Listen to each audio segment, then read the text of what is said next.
It is time to bring in Ruth Epstein. It is time for the Republican-American Report. Ruth covers our area for the Republican-American, and you can find her stories at the REP-AM site. That's am.com, rep-am.com. And also, hey, the old-fashioned good way, in the darn newspaper. Good morning, Ruth. Good morning. Pick it up. Yes. That's my way to read it. I still feel the old paper. Yeah, there's something about leaning back in a chair, opening up the paper, all that good stuff, and thumbing through it. Well, anyway, how was your extended weekend? Okay, and we had an abridged Thanksgiving dinner, and then just ate leftovers for the rest of the weekend. Yeah, well, I took my turkey and with I had a. This is so sad. On Thanksgiving, I had a turkey sandwich for lunch and a turkey sandwich for dinner. Now, my turkey sandwich did have stuffing and cranberry sauce on it and turkey. Mm-hmm. And then I took the rest of it and carved it up, and I've got it put in a nice. It's got five nice packs that have some cranberry and some stuffing in it, and I put it in the freezer. So if I feel like. Good. Hey, I can even use it for Christmas. There you go. Yeah, a lot of people are doing that. Wise move. Yeah. Well, anyways, getting away from that, Salisbury Central School has a 3-hour delay this morning. Salisbury Central School only. Don't know why, but there is that delay. Maybe they had some furnace malfunction or something. Who knows? But it goes with 2020. Right. It's just how many more days left of this? Which just confused people more. But it was interesting because. Of course, the superintendent, Lisa Carter, sent home a letter telling people how to get back into the system, what the legalities are. If they went, they should check what state they went to, if it was a state that was required quarantining and stuff like that. And then there was, I think, one more Salisbury Central School student and one more high school student. Yeah, they're popping up here and there, and but as you said, the administration is keeping a close eye. We get notices every time somebody has tested positive, so we're up to date. But so far, no school is closed completely, except maybe the high school that one day. But it's like whack-a-mole for them. It really is terrible. I mean, it really is. And she was concerned when I spoke with her about people maybe traveling and coming back, after the break, so we'll see what happens. Well, hey, I loved your story on the ringing of the bell at the Canaan Union Station. Oh yeah, that was a great time and nice history, and that station is becoming more and more historic. And that bell was on a locomotive built way back, and Alan Fuller, who was a businessman in town, bought it in the 50s, put it on his cottage at Twin Lakes. And the family has now donated it to the station, so you can go and ring the bell in front of the station. It's a beauty. I'm sure they're going to have to do something because someone's going to sooner or later ring that bell at like 10 o'clock at night. I'm sure.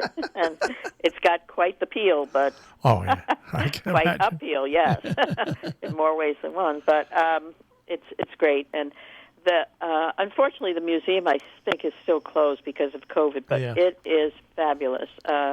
You just can't help but smile when you walk in there and see what they've done. And the old ticket booth is still standing from the original building, which really always makes me, I just love it. Yeah. And they have so much memorabilia, and people are, as you can see, are donating more and more. So it's a real gem, and I would encourage people, once it's open, to go visit. We had the Thanksgiving drive-through at the Pilgrim House. Loads of people came on Thanksgiving, which was great. The Pilgrim House and the Guthrie Center both did that. They kept their free meals going, and they simply did it by drive-through. And of course, at both those locations, it's not a monetary-based thing. It's just for people that can't normally get a Thanksgiving dinner, and they want to have a Thanksgiving dinner. Right, and usually it's more for camaraderie than it is for the food. Yeah. But of course, in this case, it was that people came for the food, and they were lined up and gave out. Mike English from the Boathouse cooked up 10 turkeys, and they were flying out of there. It's a lovely scene to see people being helped at this time of year.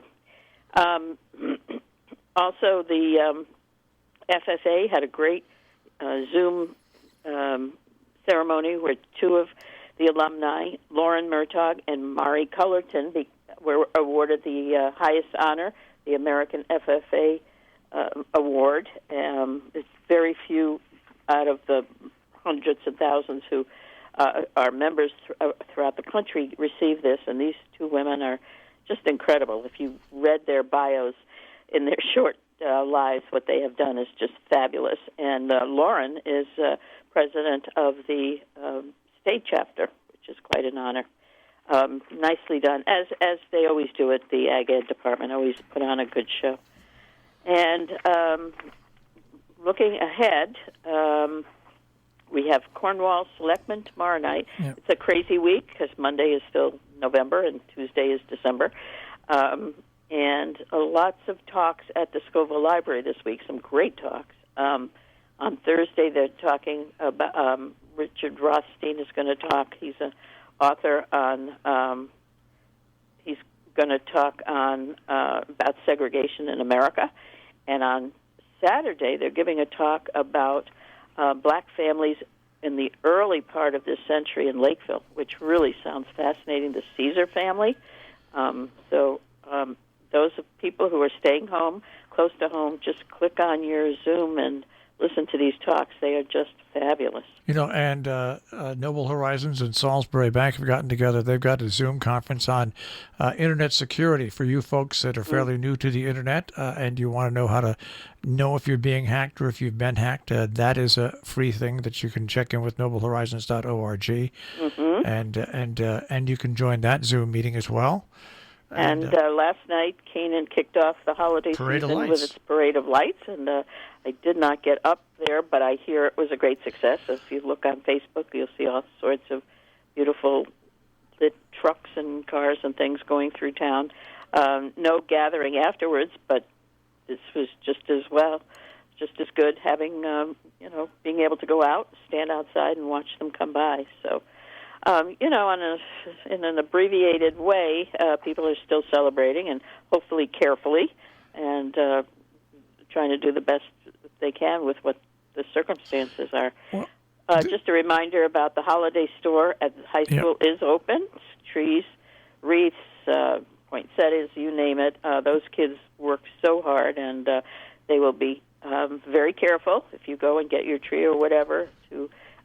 they'll be socially distancing and being very careful. And they're open every day through December 23rd, folks. Right. Every single day. Isn't it 10 to 4:30? Yeah. And they have roping and everything like that, and lots of trees. And beautiful trees. I was up there taking a picture, and it smells so good, that pine.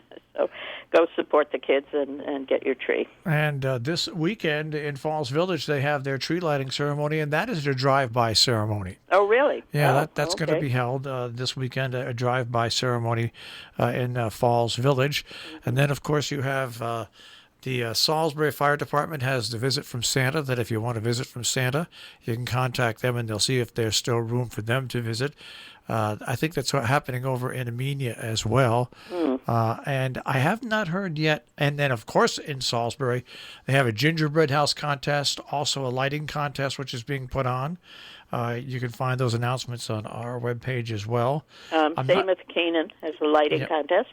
And Park and Rec is doing that. And I'm not sure what Sharon's doing. I know they're lighting the tree because they have trees.